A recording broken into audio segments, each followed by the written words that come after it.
Hey folks, John Cantera, the Double Broker Bounty Hunter here. Welcome to another week of Stop the Scam. We apologize we weren't around last week. We had a couple things that we were taking care of, but we are both back and ready for more.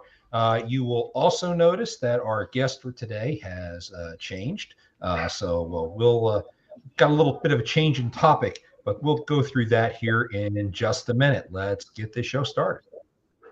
Welcome to the Double Broker Bounty Hunters Stop the Scam. Here are your hosts, the Double Broker Bounty Hunter, John Cantera, and Dispatch Caitlin Price. Another one bites the dust. And we need to make sure that Kate is not going to bite the dust, because today we are going to take Kate's new carrier authority, and we're going to put it to the test with our good friend Dale Prax. Before we go through this, though, as we try to coach every new carrier that joins us, make sure that you are doing things right and tracking your costs. And a great way to do it is to do it through AccuBid Pro. Do you know your cost per mile? Have you been hitting your profit margins? Do you struggle with bidding in a way that is both profitable and competitive? Would it be worth it to have all this information right in front of you? By calculating your cost per mile, AccuBid Pro helps you stay profitable in an industry still struggling to recover. In order to calculate your cost per mile, AccuBid Pro asks you questions about your business expenses. Our goal is to help you understand what you need to keep operating in order to keep up with the game and maintain your business. Enter your origin and destination, and we show you what you should bid based on your personal cost per mile in order to be profitable, even including a more detailed breakdown of each bid. Download the app today and get your 30-day free trial of AccuBid Pro, available on the App Store and Google Play. Bid smarter, bid faster, bid better with AccuBid Pro.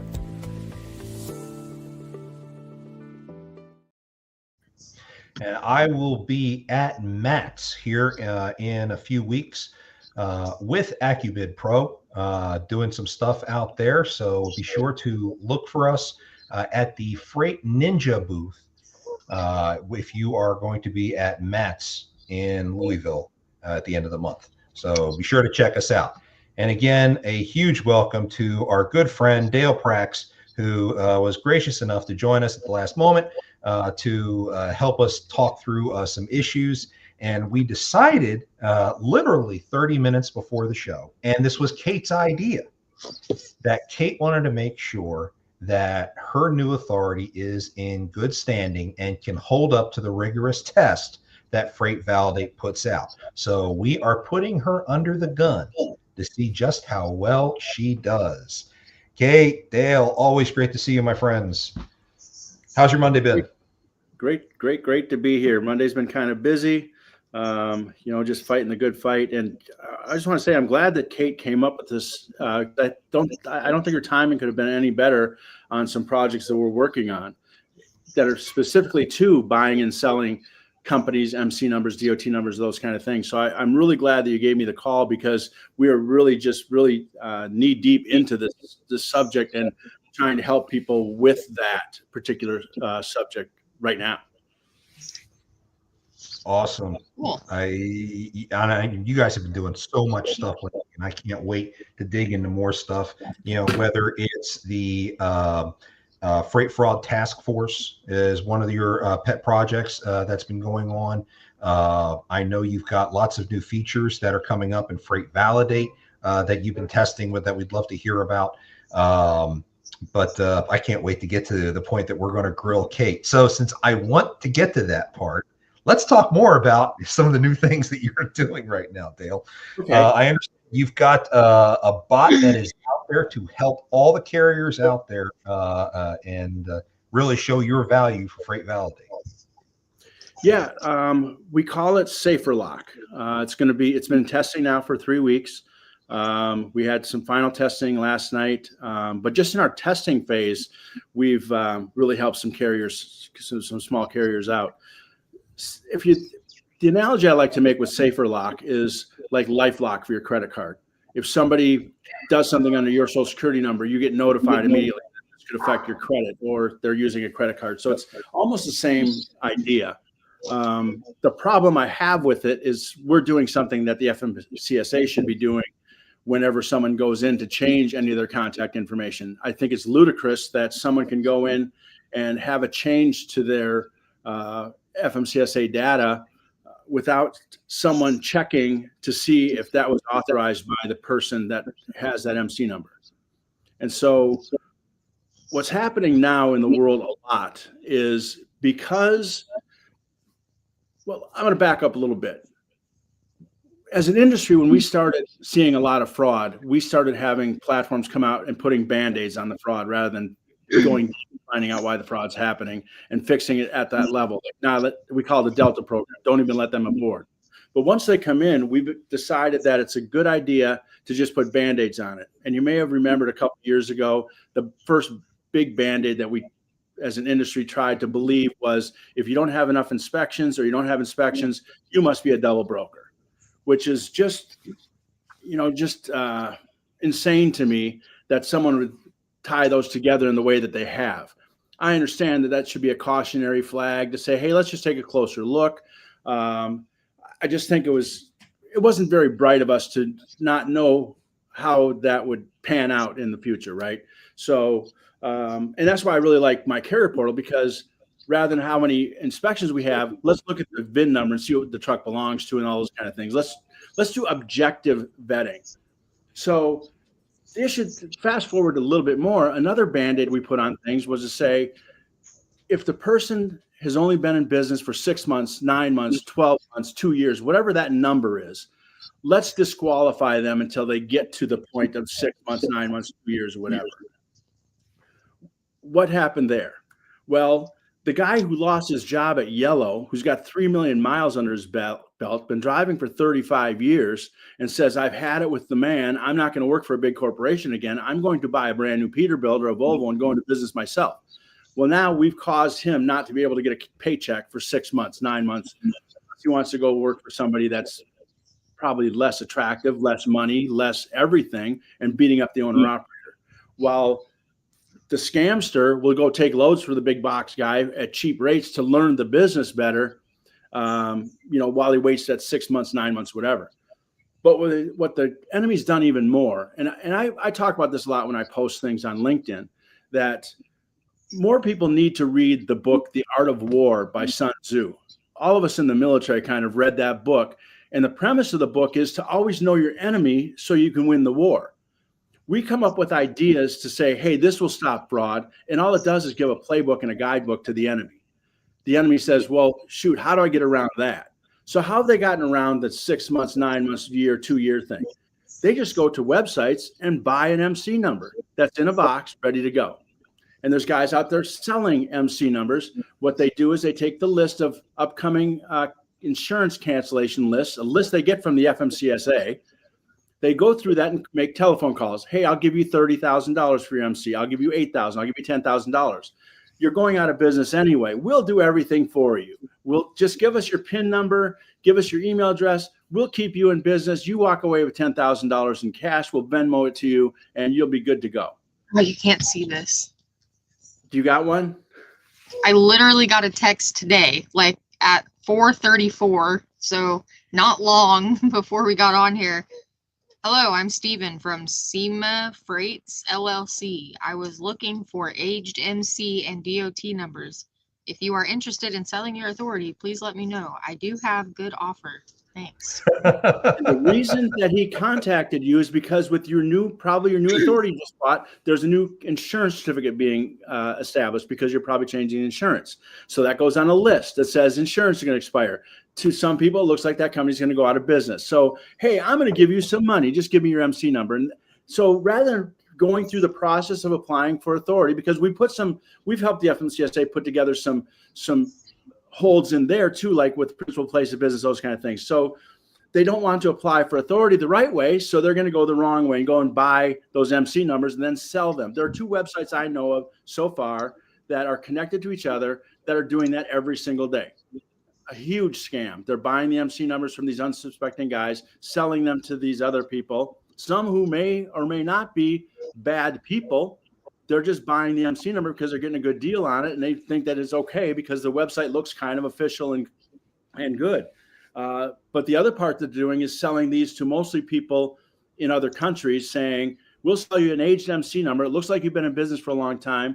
And if you can't hire drivers right away, that's no problem. We have other companies that will just double broker freight. One of the guys that owns one of these websites was in a deposition for double brokering freight, and he admitted that he did it. And that was 5 years ago, and he's still in business and owns 15 other companies with friends that own up to 100 different companies. It's a huge scam. And they're getting by with it. Well, when we catch them, they don't. And I'll tell you a little bit about that. When we started what I call SAFERLOCK, which means that every 4 hours, 6 times a day, we have a robot built that scrapes data from FMCSA to see if there's been a change in name, address, phone number, contact name. If there is one, it sends an email to the last known email address of the company and asks them if they made that change. There are 3 blocks on that email. One says, I authorize the change. My name is such and such. Here's my phone number. The other is, I did not authorize it. I don't know what you're talking about. Here's my phone number. Call me, or whatever, however that email comes back. A third button says, I sold my MC and my company. This doesn't belong to me anymore. And the fourth is, I approve it. I didn't approve it. I sold my MC number. So there's 3. When we get one back that says, I approve this, we follow it with a telephone call to verify they have approved it. We then go on Freight Validate, which is integrated, of course, with my carrier portal. So they'll see a caution that says a phone number, contact information has changed in the last 60 days, 30 days, whatever that is, whatever your risk assessment is. We then say, we have made contact with the original owner. They approved this change, which is something that brokers should be triggered on anyway, to call them and ask those same questions. But we're doing that as another layer. If they didn't authorize the change, an email comes back to us that says, we didn't authorize the change. We call them to verify again, you did not authorize the change. Did you sell your PIN number? What maybe could have caused that change to happen? Immediately, an email goes to our friends at FMCSA that says, this person did not make the change. Here's their MC number. Here's their DOT number. Here's the contact we talked to. They will contact them through their sources and verify that change, that they are who they say they are, and that change didn't happen. They'll go back and revert it immediately back to the old information. If the person pushes the button that says, I sold my MC number, again, an email goes to FMCSA. They call them, they verify it. They ask them questions like, did you sell everything? Did you sell just the MC number? Because if they sold just the MC number, the new buyer has to go and apply for DOT authority. That doesn't follow along like if you bought a company, right? You can't just sell an MC number. It has to be, the DOT number has to follow the company. So what they'll do then is shut the company down because they're in violation of federal law. So what we found in our testing just last week, we have 3 companies now that we got the verification back that I sold my MC number. We went to the FMCSA. They verified everything, found out that they did sell the MC number. The person opened a new corporation under that same name in a different state. They did not apply for DOT authority as they were supposed to. And so the DOT then has the authority to shut down that MC number immediately. So what we found the last week is we're up to, I think, $34,000 now that these scamsters have paid for DOT numbers, and they'll never move low. They're out $34,000 between these 3 companies. That's what our goal is, to start really taking these guys. So those 3 carriers that didn't know the law, didn't know about it, were scammed, and we're trying to train people to, not fall into that scam. Don't sell your DOT number. For sure, don't sell your PIN number with it, and don't sell your Gmail address with it either, because if you sell your email address, you don't have access to prove those documents of the sale to the FMCSA. It's gone unless you printed it off, and most people don't print it off. So we're hoping that we can just get as many of these folks. Go ahead, spend your money. The guy from Mississippi goes, man, I'm kind of happy. I got $6,700 out of these guys, and you shut them down. That's what we want to do. Let them spend their money. Don't make any money and shut them down. That's why we do it so often, so that if our bot hits it within 4 hours, they're not going to have time to turn around and go book a load. Normally, they change it and wait a day or 2 and then start booking loads under that name. We're not giving them that opportunity. We're going to have them have their money spent and wasted and not be able to move a load at all. Love it. I love it. I can't get enough of hearing stories like that. seeing these guys waste money or not have the opportunity to even earn money, that is the absolute win, because that finally drives these guys out of business. That is Right. what has to happen. I love it. The sad part is they're going to pivot, of course, into something new, but at least this is going to get it going. And I think that, through you and the folks over at the Logistics Lounge, we've got to get this out to as many owner operators as we can. I mean, if I were in charge of OIDA, there would be a blast to every single owner operator that's of those 150,000. Do not ever sell your MC number without notifying FMCSA and doing it properly. Do not ever, no matter what, sell your PIN number, and don't sell don't make it a package deal to sell your your Gmail or email passwords and everything, because the problem, when you do, you can become a co-conspirator when something goes bad because you didn't follow the regulation in the sale. So let's not let these drivers go through enough hell. Let's not put them through more because they didn't know how to sell an MC number, sell their company, or just let it go. Don't take the 10 grand. Just let the thing go. You weren't going to expect the 10 grand before that guy called you or texted you and offered to buy it anyway. If it sounds too good to be true, ladies and gentlemen, it usually is. Yeah, if somebody just calls you out of the blue, if someone calls out of the blue and says, "Hey, I'll give you $10,000 for your MC number," yeah, you need to think about it a little bit.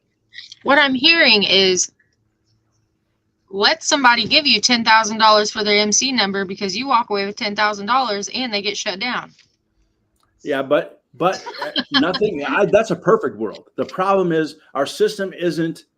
We're in our first day of action. First day of testing was done, but we're not all the way through. I don't want to put somebody have a false sense of security that we're going to catch every one of them. We are going to get better as we go. We're sending out as many emails as we can. If that person doesn't answer the email or something, we could be in a mess. But I would love to have these guys collect 10 grand and just, keep making money at it. But I don't want to endorse that. I don't think it's a good way to do business. But if it does happen, we're going to try and help you. Yeah, I'm curious, what kind of liability is there for a former carrier who has sold off all their stuff to one of these scammers? Do they have any liability whatsoever if the buyer then starts committing fraud in that name? Well, there's a lot of variables in that. So let's say, how was the deal done? In one of these cases, the guy in Mississippi, I asked him for his copy of bill of sale.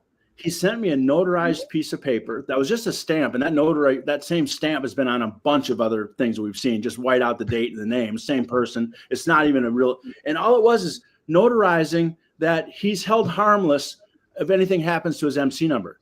There's no signatures on it at all from either the buyer or the seller. It's just something that says hold harmless. He said, well, that'll work for your, and he had a text that says, we'll contact FMCSA and take care of everything. So if let's say that guy does something egregious and a family of 5 dies in an accident, don't you think the insurance company's attorney is going to go after that guy who owns that MC number as far as the MCSA looks right now?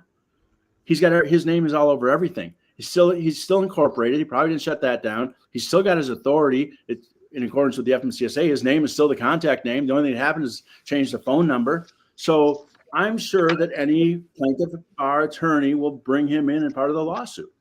And is he I haven't dug deep enough to know which law he's in violation of, but there is a law that says you need to notify FMCSA of a change in ownership. But now, did he change the ownership of the company or the ownership of the MC number? That's now becomes an asset sale. So there's a lot of things to really contend with. And that's why I say the blanket policy is don't sell your MC number, and for sure don't sell your PIN number. If I were running FMCSA, once your MC number is done and shut down, you're out of business, it's over. It can't be reactivated. It can't be sold to anybody. You're just done. Apply again. And it goes back to what we talked about a million times.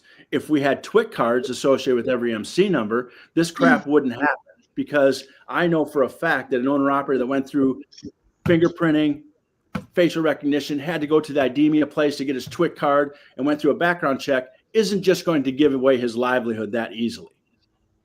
His name is still associated with it. his background check is so associated with it. Some guy from overseas isn't going to be able to call his cousin anymore and say, hey, go get me an authority, because maybe that guy wants to stay in the United States and this could get him out of it because he's got to go through a background check and now he's with a convicted felon or whatever that case could come up. I think there's some work that could be done with that to prevent this. Unfortunately, the work that's been started at FMCSA on the front end seems to have been derailed for the time being. But, you know, they did hire some folks that were really helpful with us in changing information back and making things whole. Their fraud group. I think that they hired 8 initially, but now with the cuts that are happening through Doge and all those things, they lost 4 of those because they were hired in the last year. So now they're down to a lesser amount of folks. But I will tell you that even though they're half the staff, we are still taking in our beta testing, and even if some things are, you know, they're closed down a little bit, we're still, the average time that we're seeing them respond back to the person that changed and getting it fixed is 22 minutes. We had one at 11 minutes. We had one at 33. We had one at about 50 minutes. But I mean, they're responding extremely quickly. And I have to give, you know, I'm the FMCSA's worst critic, but I'm also their best friend when they're doing things right. And I have to say, in this part, they're doing things right. They're working with us. They worked with us really well on the principal place of business problem that we had back in April at Matt's last year. And we told them about it and we showed them how to fix it and how we were finding these. They went from 50 a week, you know, 200 a month to, we've only seen them in the past 5 months. Our robot watches still every morning. We've seen them approve one Staples store was approved in the last 5 months. And that guy happened to own the Staples Stores franchise and was starting a courier business. So it was legal. Awesome. Yeah, we're moving in the right direction. And I would give my right arm for the Double Broker Bounty Hunter program to go out of business. I really would. But I say it all the time. Here's the difference between me, Dale Prax, who runs this thing by himself with the help of a developer, and all these big companies trying to stop fraud. I have a lot of money invested in it, but they have a lot of people, a lot of livelihoods, a lot of investors, a lot of all of it. So if fraud stopped tomorrow, they would file bankruptcy. They would be in a hurt locker. People would miss mortgage payments. Me, I would go drive my motorcycle. I would love for that to be the day. I really would. And we're making steps in the right direction. I think it's going to take a long time, but we're moving in the right direction. One of the things I really like about all the things that Freight Validate does, and folks, to be perfectly clear here, Freight Validate's not a sponsor of this show. Okay, we really do love what they do. But one of the big things that we're seeing is that we are finally going on the offensive.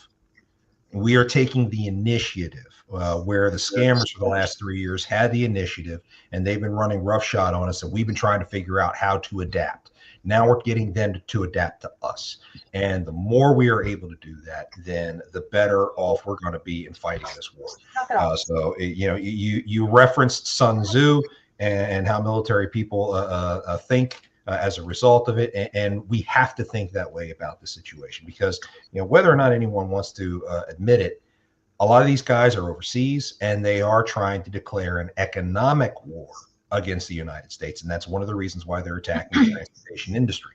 And that is what we were trying to defend. You know, Dale's a veteran. I'm also a veteran. And we kind of take that very seriously, whether we're wearing a uniform or not.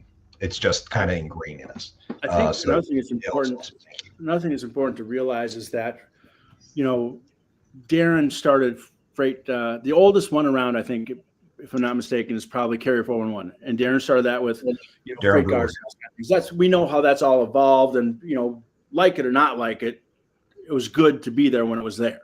So, but a lot of companies have followed suit with, we will report it after it happens so that other people don't get scammed.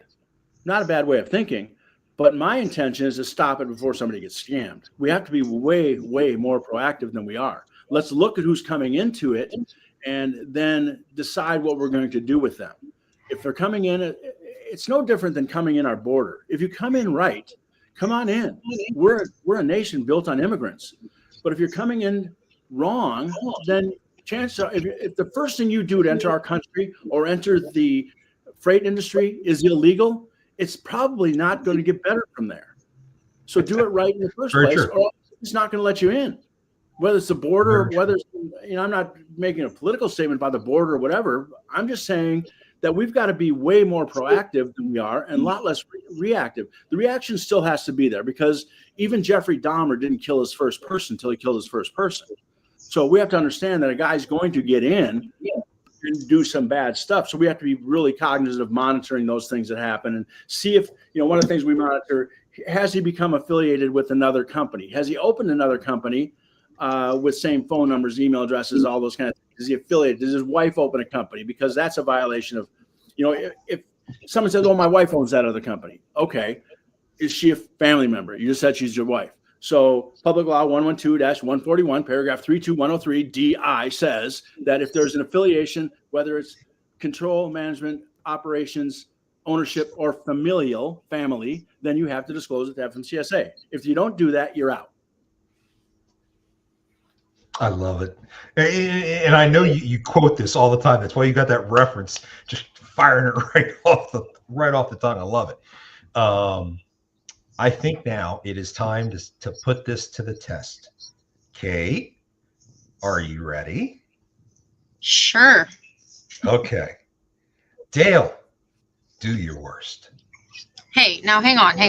I want to preface this by saying we have not started. We are going to be a lease-on carrier. That's our goal. We have not started. We're still getting everything all, put together correctly the way it needs to be.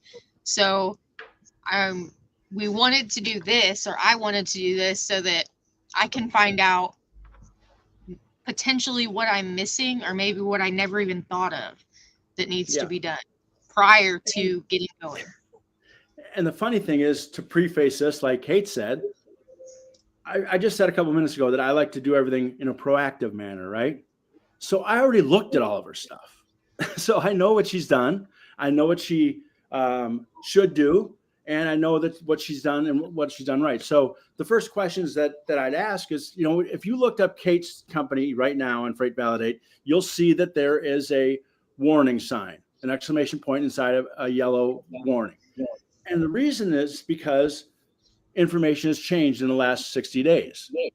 So we're saying anytime that happens, until our robot, gets into place, once the robot gets into place, she would have been called and said, she wouldn't have been called. The former owner of the company she bought would have been called. Did you make this change? So we have gone through all that sort of thing. So the review recommended is there. Tonight, there'll be a note in there that says, we have contacted the old owner. We have verified the change. The company has been sold.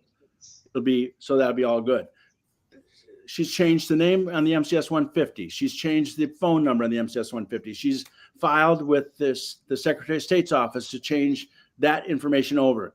She's buying a corporation or a company, which means she can carry the DOT number over with her. She can carry the MC number over with her. She can carry everything over because that is a separate entity. She bought the entity. The law says, the regulation says, if you're going to buy, so you don't have to apply for a new DOT number, you need to buy the company, its assets and its liabilities. You have to buy the entire entity, and that's what she's done. So now let's say that Kate just bought the MC number. She said, I don't want your company. I don't want your liabilities. I don't want anything to do with it. I want your name and your MC number. At that point, she and the seller would need to execute a bill of sale. She would need to organize with the Secretary of State's office. She would need to come up with her articles of incorporation and her operating agreement. That information needs to be shared with the FMCSA so they can update the records. She would have to send that in. I don't agree with this, but it's the FMCSA rule right now until they get IDME or some other facial recognition piece. You have to send a copy of your driver's license in with it. I don't like that because anybody can get a copy of somebody's driver's license. We showed that program failed a year ago when FMCSA required it to make a change. When I think there was some inside work, just my opinion, when names, phone numbers, and all those things were getting changed. They said, to fix that, send a copy of your driver's license in to ensure so we can ensure it's you. Again, people at the agency didn't read Sun Tzu because the bad guy said, well, I'll fix that. Everybody that moves a load for me, I'm going to ask for the driver's license to show my shipper that I know who I'm dealing with. Take the driver's license, change the information. That just really bit everybody. I would say they'd have to go through a facial recognition verification that doesn't show the driver's license, that, like a freight validate one kind of. So that's a process that would have to take place, and she'd have to reapply for a DOT number, because the DOT number does not follow the MC number. It stays with the company. It's owned by the company. So we looked through Kate's information. Before we even had this call, I knew it was going to be on this call. Freight Validate already had the information directly from FMCSA that shows that she did her thing right. Now, the only thing that I recommended to Kate was, if you look at FMCSA's data, there's no cell phone listed with the FMCSA. Even if that's your same as your other phone number, fill in all the blanks, because we have found that since 2000, I think it was 2000 when Darren that Brewer that started? Darren Brewer. Darren started.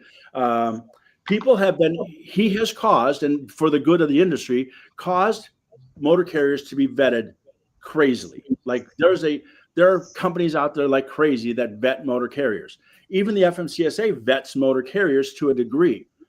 No one in this past 25 years, there are some people that have, started doing something similar to carrier vetting for brokers, but no one has really vet brokers the way that they should have been vetted over the last 20 years. Even the FMCSA will tell you a broker has never had to go through any sort of new entry audit. Mm-hmm.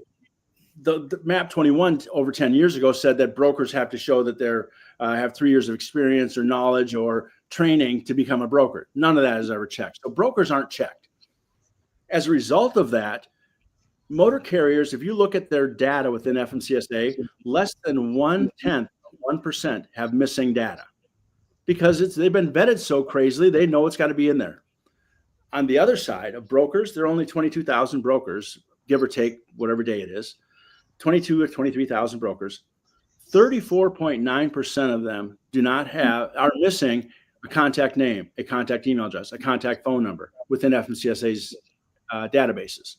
So it's kind of funny, and if you can fact check me, you can go to FMCSA's website, and it's under their fraud prevention thing. It says, always verify the person's email you get with the information within FMCSA.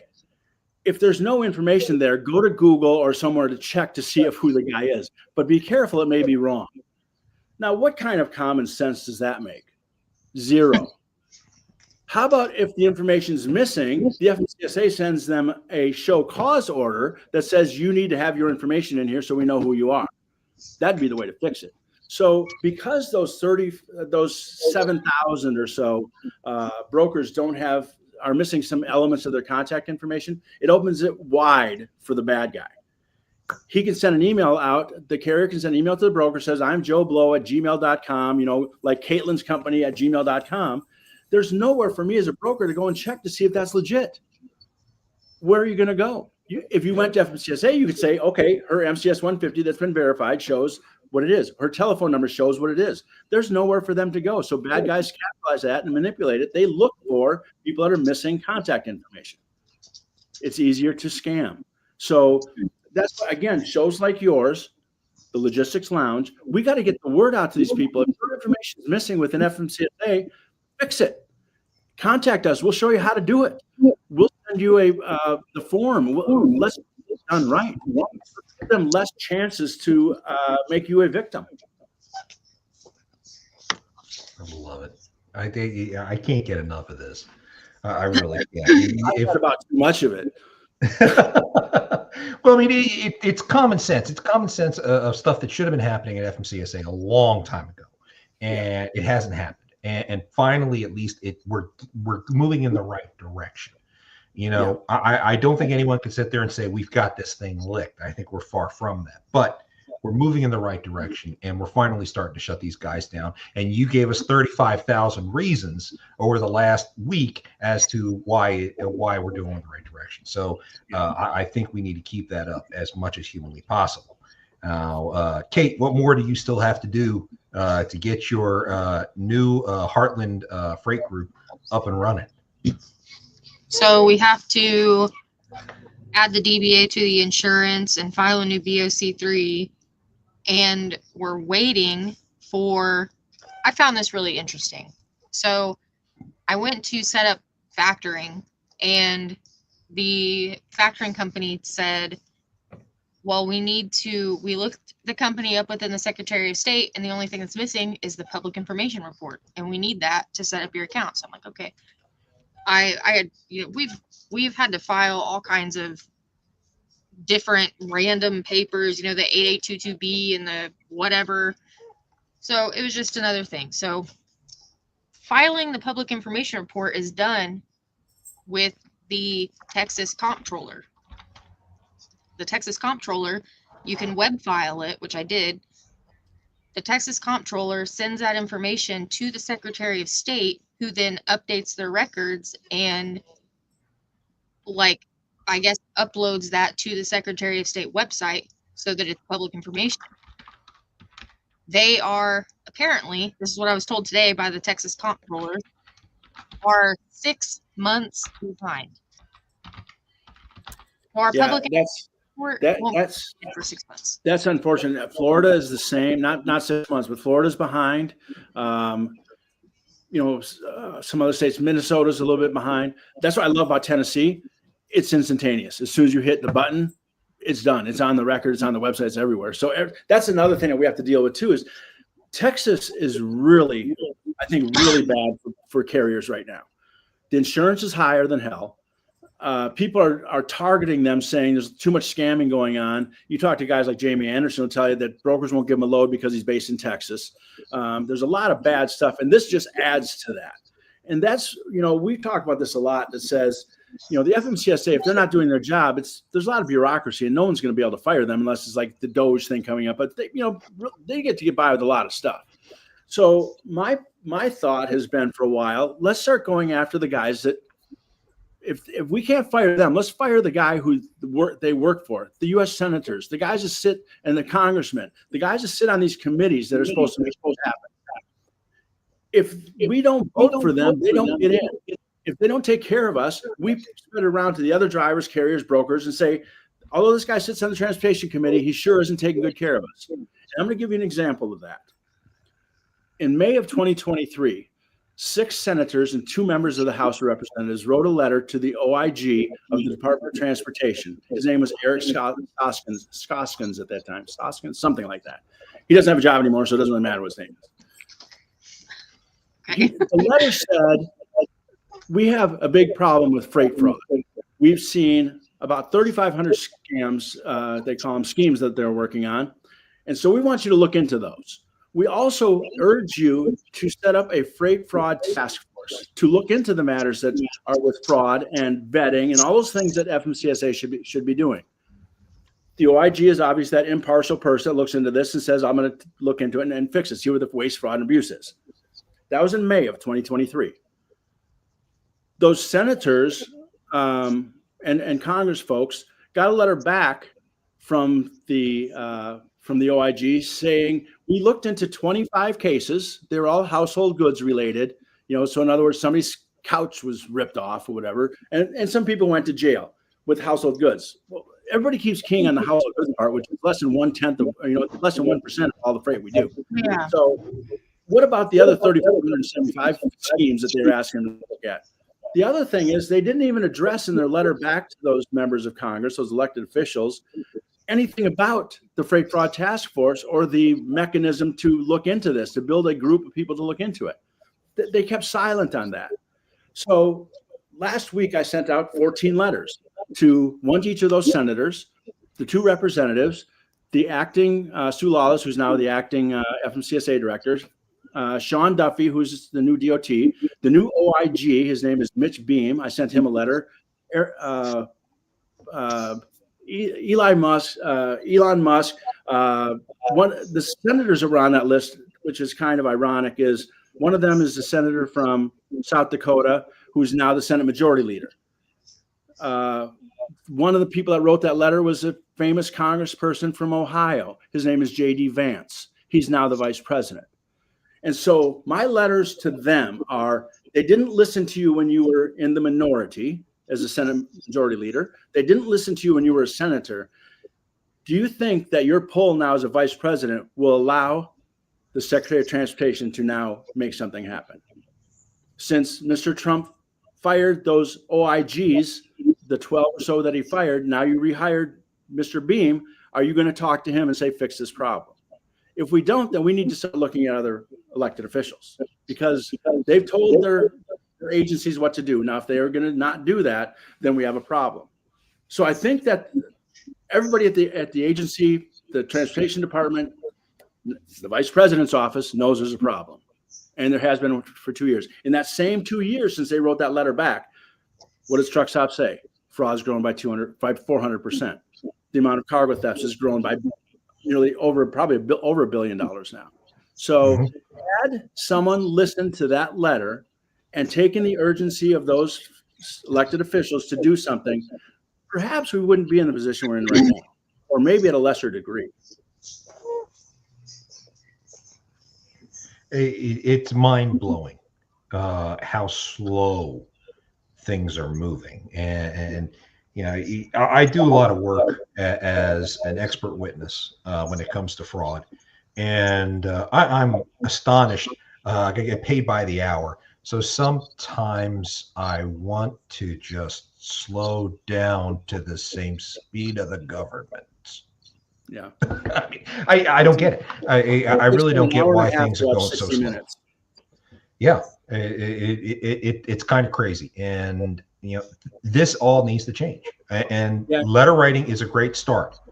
Yeah. But what you are doing with Freight Validate is really kicking into high gear and showing people what doing it the right way what results you can get out of that. And that's one of the things that they, anytime you go to MATS or anywhere that the FMCSA is talking about fraud and reporting and all those kind of things, the common thing you hear is reported to NCCDB, right? The National Consumer Complaint Database. Send your complaint into there.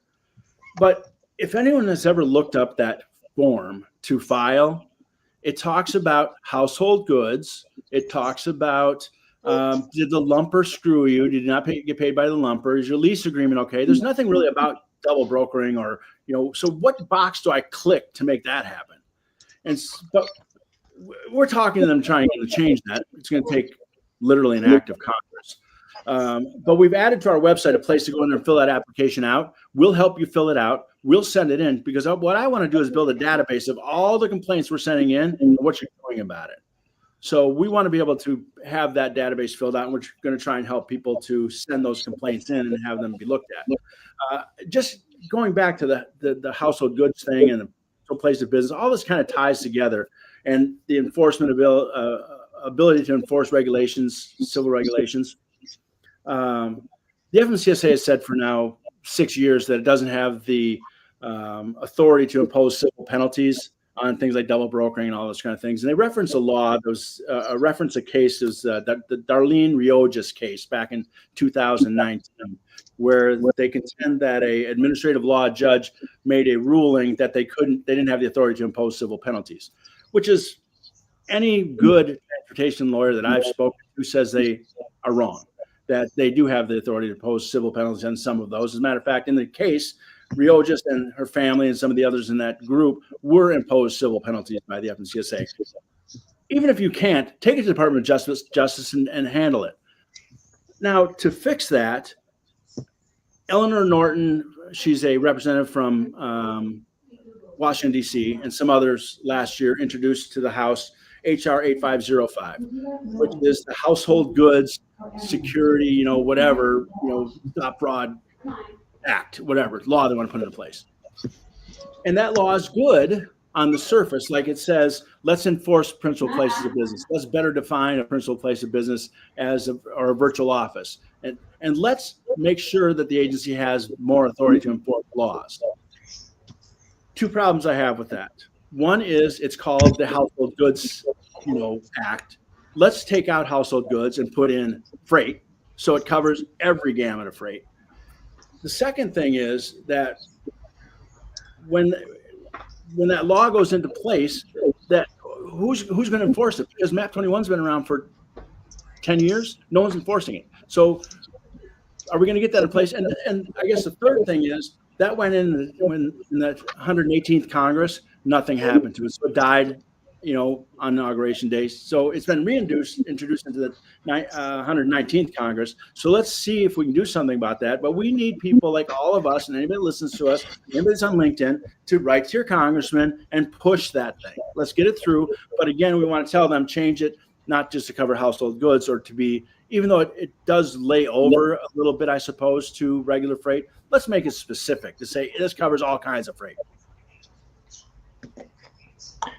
And what was the House resolution again that's currently being under debate? Well, the 118th Congress was HR 8505. I don't know what it's been renamed to this year. I just don't remember off the top of my head. Okay. My hard drive's kind of. We will look into that and try to get that out on social media here so people can get started on a letter writing campaign. Yeah, it's a bipartisan bill that's got, I think there's 6 or 8 senators on it right now. There's also another bill out there, the cargo theft bill that's being introduced and people have been talking about it. So we want to make sure that we get the people behind it to really get that thing pushed through. There's so much going on with fraud in this industry. Like I said before, we're going on the offensive finally. And that is a great thing. These scammers have been relying on multiple tiers in trying to commit their scams, whether they're coming in and just using their own authorities to double broker, they're impersonating authorities to double broker, then they're going through buying authorities to double broker, all these different layers coming together. We're attacking specific ones. But it's being able to stop the entire thing that is the golden, And that police segues me into what I think is where you're going to go with this.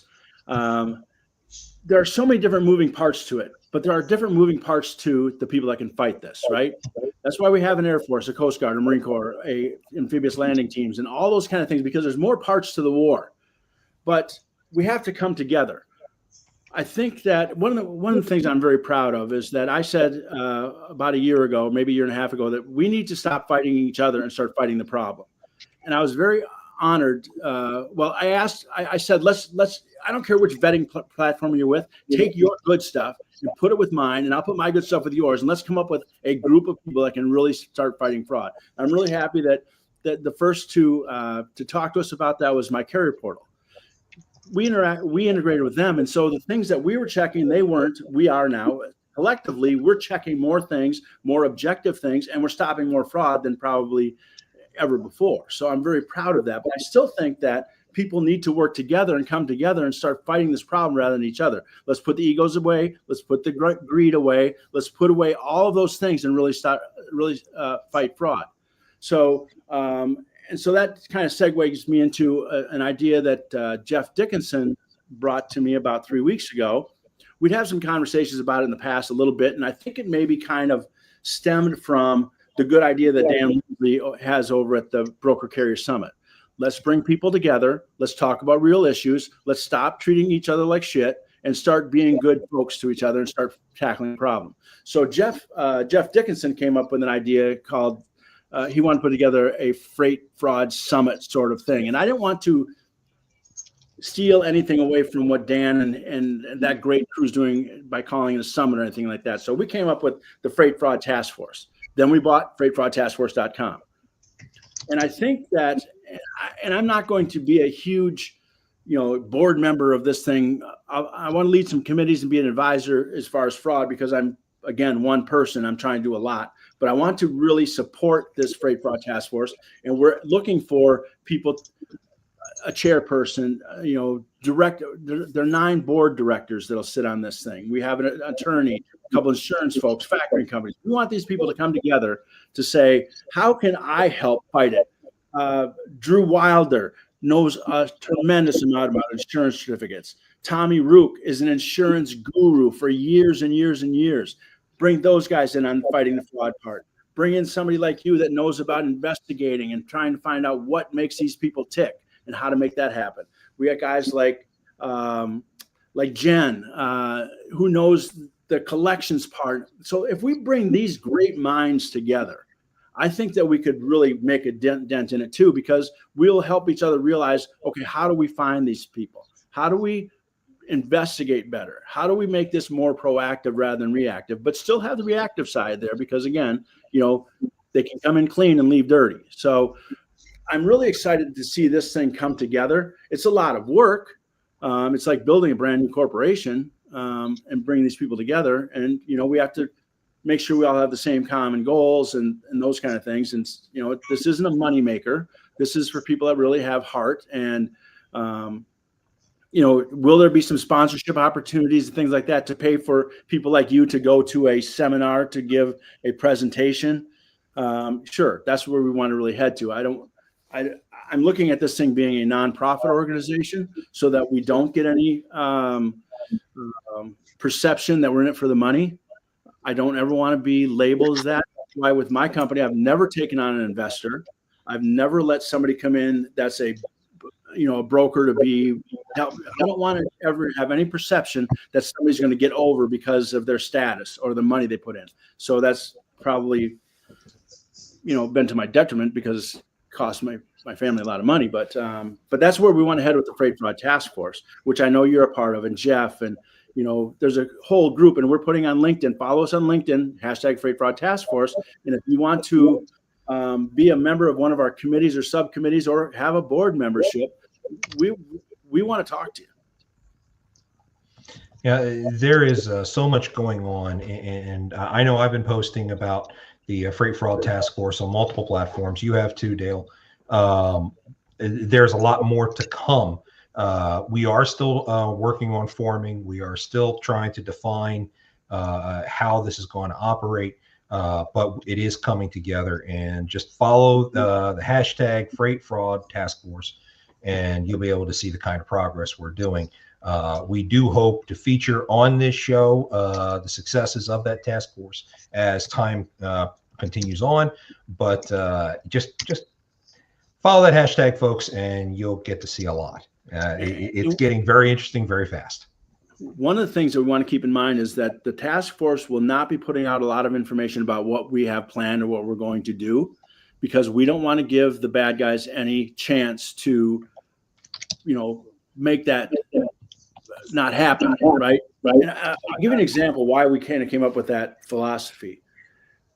Over a year ago, the FMCSA came out with the idea that we're going to do facial recognition verification for new applicants as part of the registration modernization initiative. That was over a year ago. It said it was going to come out in about 2025. I'm thinking it's probably going to come out in 2026. But I will say this: when that comes out, it'll be obsolete the day it hits the street, because the bad guys have now known about it for a year and a half, and they're going through all the ways to get around it. Deep fakes, ways to circumvent the system.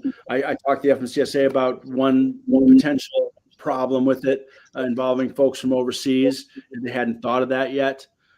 So there's some real issues going on with that, and that's why we're just so headstrong on Freight Validate's facial recognition verification system. Claudia uses that every day, and we know it's prevented some thefts and double brokering. If you know exactly who you're dealing with 100% certainty, it changes the game a lot.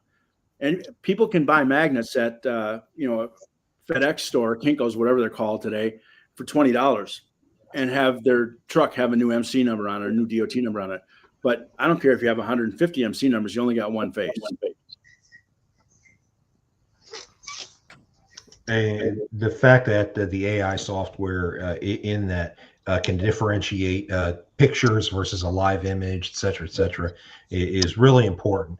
I laughed my butt off on a TV show last night where a guy trying to get his ID badge done, and when they went to take a picture, he just put up a picture of another face, and I was like, oh yeah, no, that won't work with Dale's program. Well, here's the difference between what we use and what the FMCSA is introducing.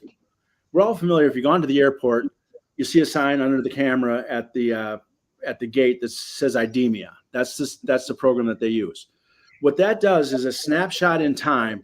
You hold your ID up, it takes a quick picture of your face. You pass, all that information is erased. You go through.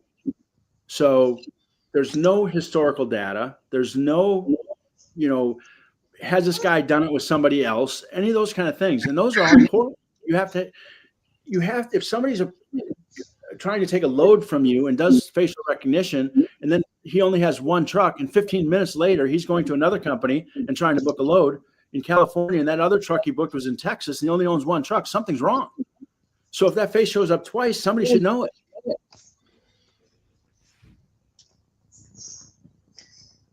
And the other thing is, a lot of when we started facial recognition verification as a kind of idea back in April 2023, we did it to onboarding carriers. If you had 5% or more ownership in your company, you went through facial recognition verification, we know who you are. Then we learned quickly before we learned quickly, other people were already starting to copy that. I won't say who they are, but they already started copying it, right? And it must be a good idea because people are copying it. I don't worry about people copying me. I worry when they stop, so that's okay. But what we learned is that companies don't commit fraud. People that work for companies or impersonate companies prevent fraud. So what we decided to do is make that facial recognition verification come down all the way to the lowest level, to the dispatcher. Dispatcher, here's a link. Send it to your driver. Make sure he fills it out so you know who he is. So we're checking at the load level rather than at the company onboarding level, because a lot of things can change from the day the guy's onboarded until that load happens 5 months later. So we're saying on every single load, check the ID of the driver, check the ID and facial recognition verification of the driver, the owner, and the dispatcher, so that if any of that changes, you're going to be able to catch them right away. If you do a facial recognition verification of the driver, you're not getting all of his information, his ID number and all that junk. You're just making sure his driver's license verified. It is who he says he is. And then you can take the selfie that he sent to you, the same one he's probably got on Facebook, but you verified it, and you can send that to the shipper and say, if somebody comes in to pick up this load that doesn't look like this, call me and don't load him. I don't care what it says on the side of his door. That does help out with the big critique I hear from warehouses and 3PLs. When I sit there and say, go look at the door, like, oh, well, we don't have enough manpower to do that. We don't have the time to do it, especially if you're talking to somebody like Walmart, Costco, when they're doing 10,000 trucks a day. Okay, well, you know what? That's almost a valid point, but that fixes it right there. Yeah, and the other thing is, if you're using the VIN verification with My Carrier Portal, what we want to do is tie those two together. Here's the VIN number, which can't be changed. It's etched in the truck. I mean, it could be changed, but likely it's not going to be. It's etched in the truck. You match that with his location, the geofence of that truck, and you match the face who it belongs to. You're way ahead of the game. How I'd like to see this happen and evolve down the road is that picture is superimposed into the bill of lading, so that when he arrives with his bill of lading, he shows them the picture, and it's got a cue card that's got all the information about his truck and his insurance, all that junk, so they can scan it. And then when he gets to the receiver, unless that carrier called you and said, we made a change in the driver, it better be the same face on the same bill of lading showing up the receiver.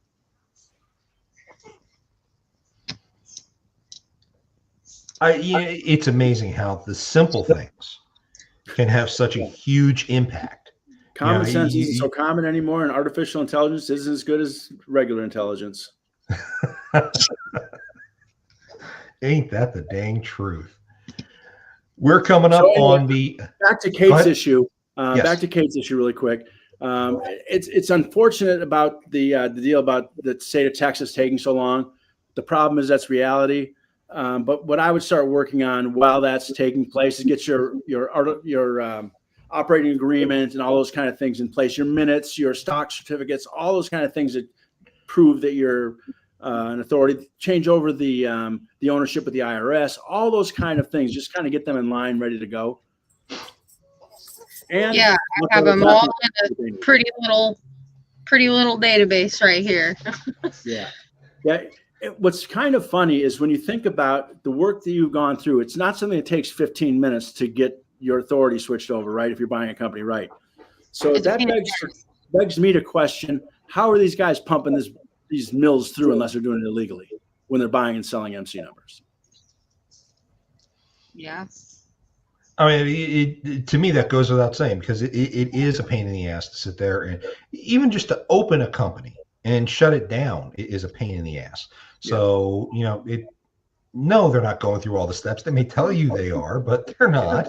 And then, it makes me wonder, people like our, best friend, Yoo-Hoo over there, how does his factoring company not request the public information report or what? Because he was operating out of Texas. First of all, factoring companies aren't regulated like banks. So there's a lot of leeway that can go on with factoring companies. And believe it or not, there are bad factoring companies too. So I know who they factor with, but I don't remember. Yeah, sometimes, and I know of a couple of factoring companies that are not good companies that own MC numbers, and some even own insurance companies. They just maybe charge a little higher percent, and the carrier doesn't care because the bad carrier doesn't care because it's stolen money anyway. Dang, I don't remember who this was. I talked to the factoring company too, and I just don't remember. I wouldn't put it out here on this anyway, even if you did know it, because I would like you to let me know though.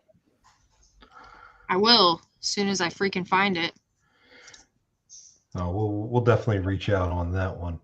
Hey guys, I'm looking at the time, and I've got a hard stop at 1 minute from now, but I can this is a demo that I'm doing that they know I'm sometimes late. Yeah, I just saw that comment on Sure. I agree. That's a good factoring company. Who is it? Who just put up that comment? I'll throw it back up there. Yeah, Shoreline. There are three factoring companies that I just know off the top of my head, just because I've dealt with them. It's not through any hearsay or any. Bobtail, Denim, and Shoreline. There are some other big ones out there that everybody knows, but I mean, for small carriers and brokers, those are three that I've dealt with. Another one's called Strato something or other. A guy named Brian Perkins has that company, but there are some really good small factoring companies that really take care of their folks. I've used Operify for a while. Several of my clients have. They're my absolute freaking favorite. I don't even think I've worked with anybody else. Operation Finance is the actual name. Operify is the shortened version. Yeah. But they're relatively new. I don't deal with a whole lot of factoring companies. I know who the bad ones are, and I know who a couple of the good ones are that I've personally met the CEOs. Yeah, another one. The time will come with the task force getting started. The time will come that we will turn our attention on factoring. It's going to happen. Yeah, so, part of the task force it'll happen. We're going to develop something very similar to Freight Club, which is an online social media platform. So we're going to allow people to come into, it's going to be freightfraud.com. We're going to have a social media platform in there to post things that people are now posting on LinkedIn that we got to stop posting on LinkedIn because bad guys see it. So let's have a controlled group of people in a social media platform that have been validated, have been facial recognition verification. They are who they say they are. Now we can share ideas and information between each other without it getting out to the bad guys as part of their playbook. Always a good thing. Yeah, Dale, I know you're about to get out of here. Any final thoughts? No. Kate, I hope I helped you, but I knew before I came in here that you're an upstanding person and you've already done your homework. So I appreciate that. And I appreciate that you are, putting this stuff out there. And I would recommend that you post more on LinkedIn about the struggles you're going through. And so people understand better that it's not really easy just to buy or sell an MC number. So when people are saying, I just got this MC number yesterday, you need to ask them questions. One thing that Daniel Spinelli from My Carrier Portal has drummed into my head is, even if they are validated, even if they pass a risk assessment, keep asking questions. Mm-hmm. Because something could have slipped. And they usually slip during those questions. Mm-hmm. Makes sense. Well, Kate, this is a heck of a journey for you. And I know you're not always on LinkedIn, so you kind of need to get out there a little bit more. This is going to be fun. I think I probably log into LinkedIn like I don't know, twice a month or something. Well, It's we're one of gonna those have to that I change never that. get on. I tell We're people this all the gonna time. change You don't see me on LinkedIn about every 15 minutes call 911 because I may have died. Every time I get on there, though, I see some of your posts. You're at the top. Of It's my always feed. at the top of my feed. Always. Yes. Dale Brax. I'm trying to show that we're not just somebody that vets something that happens later. We're trying to be proactive and train as much as we can to let people know how to prevent becoming a victim. I don't want to hear somebody that says I was a victim. I want somebody to tell me how they prevented themselves becoming a victim. Hey, That is always everything. John, Yo. I want to break this up a little bit. And are you able to screen share the video that I sent you earlier? Oh, jeez. I wish you had told me you were going to do that. Guys, No, I wasn't. I wasn't. I just thought about it. I can't. We'll save it for. We gotta save it for next week. I do have to head out. Thank you. Thanks for Thank you so inviting much for me. your time. Timing was great. I think it's important to get this out there and let people know the real struggles of getting an MC number, the real struggles of those. I mean, we just showed that that text came in about selling your MC number. Mm-hmm. Don't do it. Folks, Dale Prax, Freight Validate, always a friend out here at Stop the Scam and with the Lounge Media Group.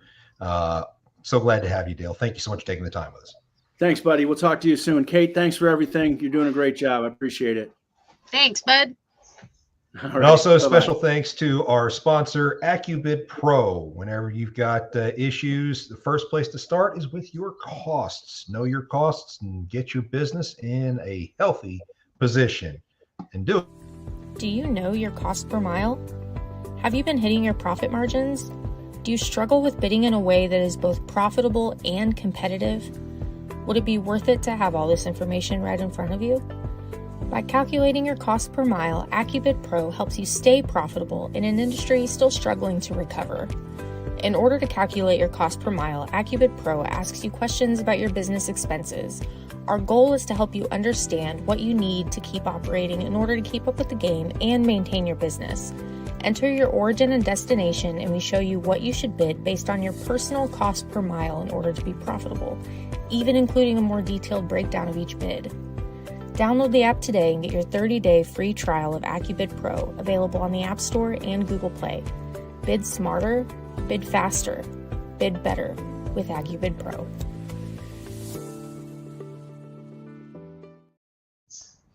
And next week, we will try to bring back Wendy Buckley of Starz Hazmat Consulting. She had to back out the last minute. Again, thanks to Dale Prax for stepping in. Kate, you got anything else real quick before we wrap this up? No, I don't think so. That's it. Happy Monday. As you all know, Stop the Scam is live every Monday, 5 p.m. Central Time on all the Lounge Media social outlets. Whenever you need anything, you can always get a hold of Kate at kprice at stopthescampodcast.com or myself at jcantera at stopthescampodcast.com. Folks, there's a lot of scams out there going on. We're going to be talking more later this week about the fake shipper situation that seems to be gaining momentum. So watch yourselves out there, know who you're doing business with, and no matter what you do, don't let scammers take you for a ride. We'll see y'all next week.